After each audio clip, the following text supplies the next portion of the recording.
प्रियंका गांधी के लोकसभा चुनाव लड़ने की बात जैसे ही मीडिया में सामने आई, वैसे ही इस बात को लेकर चर्चा शुरू हो गई कि रायबरेली की लड़ाई प्रियंका गांधी के लिए कितनी आसान होगी। रायबरेली वो सीट है जहां से कांग्रेस लंबे समय से जीतती रही है, या यूँ कहें कांग्रेस नहीं, गांधी परिवार लंबे समय से जीतता रहा है।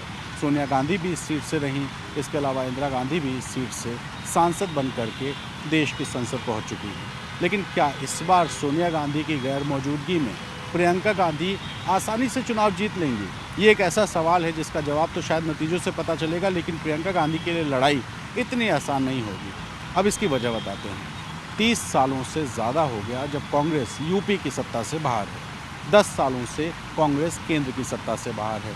प्रियंका गांधी पहली बार चुनाव मैदान में उतरने वाली हैं। ये बात सच है कि प्रियंका यूँ तो राजनीतिक मंचों पे करीब 2 दशक से दिखाई दे रही हैं, लेकिन सक्रिय राजनीति में औपचारिक तौर पर वो 2019 में आई।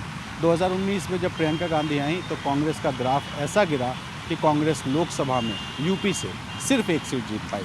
वहीं 2022 के विधानसभा चुनाव में प्रियंका गांधी के नेतृत्व में जब लड़ाई हुई तो कांग्रेस को सिर्फ 2 सीटें मिली, 403 में सिर्फ 2। उसके बाद प्रियंका गांधी ने यूपी से एक दूरी भी बना ली, और हाल फिलहाल में प्रियंका गांधी का कोई बहुत बड़ा दौरा हुआ हो ऐसा भी नहीं है। लेकिन अचानक जब रायबरेली से चुनाव लड़ने की घोषणा हुई, या यूँ कहें कि सूत्रों से खबर आई, तो पता ये चला कि प्रियंका गांधी लड़ेंगी तो कांग्रेस के कार्यकर्ता सक्रिय हो जाएंगे। प्रियंका के लिए ये चुनाव निश्चित तौर पे बहुत आसान नहीं होगा, लेकिन बहुत मुश्किल भी नहीं होगा। अब मुश्किल क्यों नहीं होगा, इसको बताते हैं। इस बार वैसे भी समाजवादी पार्टी रायबरेली और अमेठी में हमेशा से कांग्रेस को समर्थन करती रही है, लेकिन तब औपचारिक गठबंधन नहीं था। इस बार औपचारिक गठबंधन है इंडिया अलायंस में, और इंडिया अलायंस में होने की वजह से जो बड़े दल हैं यानी समाजवादी पार्टी और कांग्रेस, वो भी साथ रहेंगे, और कई ऐसे छोटे दल हैं जो कि जा कर के रायबरेली में प्रियंका गांधी के लिए प्रचार करेंगे। और इसमें एक नाम है स्वामी प्रसाद मौर्य का। स्वामी प्रसाद मौर्य के बेटे ऊंचाहार से विधानसभा चुनाव लड़ते रहे हैं। हालांकि चुनाव जीत नहीं पाए, लेकिन स्वामी प्रसाद मौर्य का वहाँ भी थोड़ा प्रभाव है, और इस बार सपा से बगावत करने वाले स्वामी प्रसाद मौर्य ने अपना एक अलग दल बनाया और कहा है कि वो इंडिया अलायंस के समर्थन करेंगे, वो भी बिना शर्त। तो स्वामी प्रसाद मौर्य भी जाकर के प्रचार कर सकते हैं। समाजवादी पार्टी के कार्यकर्ता इस बार चूँकि गठबंधन में हैं, तो वो भी कांग्रेस और प्रियंका गांधी को जिताने में लगेंगे। और पहली बार जब प्रियंका गांधी चुनाव मैदान में उतरेंगी तो जाहिर है कि कांग्रेस का कार्यकर्ता तो अपनी नेता को जिताने में कोई कोर कसर नहीं छोड़ेगा।